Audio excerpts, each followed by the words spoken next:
Mixie ஓடுற சத்தம் கேக்குது. நான் ஃபர்ஸ்ட் எடுத்துக்கவா? இல்லை, நான் பேக்கிங் பவுடர் பேக்கிங் சோடா எடுத்துக்கிறேன். என்னக்கா பேக்கிங் கோர்ஸா?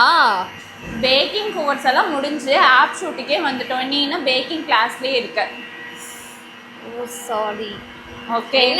என்ன ஆப் ஷூட்ல நடக்குது? டுடே வந்து கேக் வந்து கிளாஸஸ் தான் போயிட்டுருக்கு. 10+ கேக்ஸ் வந்து பண்ண போகிறோம். அதுக்கு தான் வந்து பரபரப்பாக எல்லாம் ரெடி பண்ணிகிட்ருக்கோம். ஆனால் இதில் ஒரு பெனிஃபிட் எங்களுக்கு என்ன தெரியுமா? என்னது? நல்லா சாப்பிட்றலாம், அதானே பெனிஃபிட்டு. சாப்பிட்டுட்டு அதை எல்லாத்தையும் அப்படியே வச்சுட்டு போயிடலாம், அதானே. சரி ஓகே. நெக்ஸ்ட்டு பேக்கிங் கோர்ஸ் எப்போ? நெக்ஸ்ட்டு பேக்கிங் வந்து ஆஃப்லைன் பார்த்தீங்க அப்படின்னா நவம்பர் 14, ஆன்லைன் பார்த்தீங்க அப்படின்னா நவம்பர் 25 வந்து வருது. அப்படியே கண்டினியூஸாக வந்து பேக்கிங்லேயே வந்து மூழ்கிட்டே இருக்கிறோம்.